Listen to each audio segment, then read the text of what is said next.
When was the last time you heard a gunshot or an explosion? Never?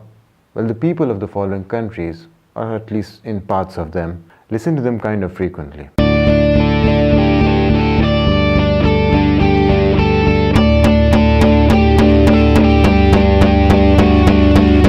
Hello everyone, it's FKY, and we're going to talk about the ongoing armed conflicts in the world as of January 2018 and how they were in 2017. As per various sources, the death tolls around the world have decreased considerably over the last few years. But seeing how the far right and populist movements are gaining more and more power around the world, we can only hope things go towards the better. But here are the main countries and regions facing ongoing armed conflicts. Number 1. Syria.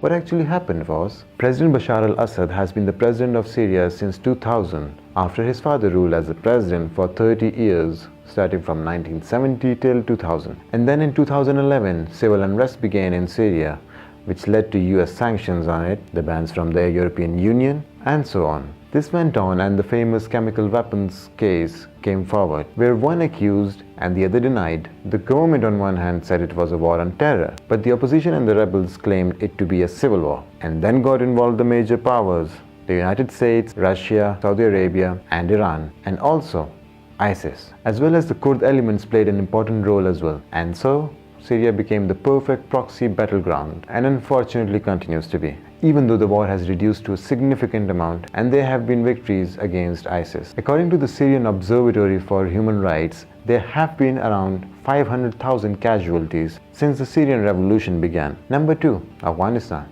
What actually happened was the attack on the World Trade Center of New York in 2001, which in turn led to the United States asking the Afghan leaders to hand over Osama bin Laden. And when they didn't, because that's how crazy we Pashtuns are when it comes to hospitality, like real people, the US then started bombing the hell out of Afghanistan. After 17 years, easily over $1 trillion have been spent on the war. That's 1,000 billions, and 1 billion is 1,000 million.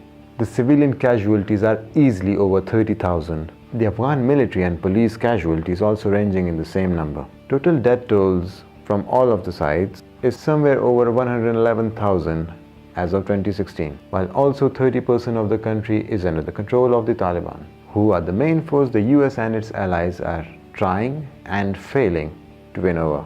Number 3. Iraq. What actually happened was the United States of America wanting to overthrow Saddam Hussein, and thus happened an invasion in 2003. Saddam Hussein is captured, hanged to death in 2006. No weapons of mass destruction are found in the country. The US troops start leaving the country, and by the end of 2011, they completely leave the country in one of the worst forms ever. The death toll is said to be around 500,000 as of 2017, and it seems it's not over yet, unfortunately. As ISIS came into play, Kurdistan also became a major force, and so there are forces that the Iraqi and Kurdish forces still have to deal with. Number 4. Mexico, or Mexico. What actually happened was the Mexican drug war.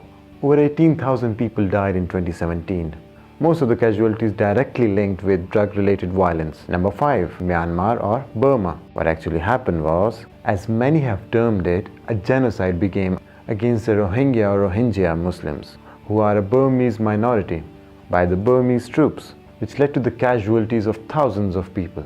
As per Guardian quoting MSF, which is the Doctors Beyond Borders, around 6,700 Rohingya Muslims were killed in just the month of August 2017, which included around 730 children under the age of 5. Number 6. Yemen. What actually happened was, Ali Abdullah Saleh, the president of Yemen in 2011, was forced to hand over the presidency to his deputy, Mr. Hadi, who already was facing quite a lot of problems when he took over. Seeing that, Houthis, who are a minority in Yemen, tried to take over regions of Yemen, and eventually Mr. Hadi fled the country.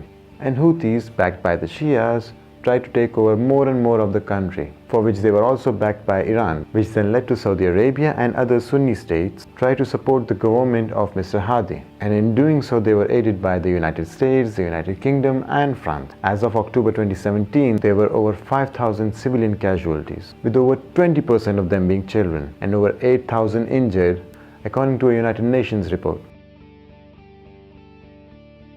These are just few of the major ongoing armed conflicts around the world. But, you know, we are humans. How can we avoid conflicts? So following are the names of the countries who also faced casualties in thousands over the last year. Philippines in the Asia, while Somalia, Kenya, South Sudan, Ethiopia, Nigeria, Cameroon, Chad, Algeria, Tunisia, Libya, Burkina Faso, Mali and Central African Republic in Africa. And there are many more. But let's keep it less depressive than it has already become.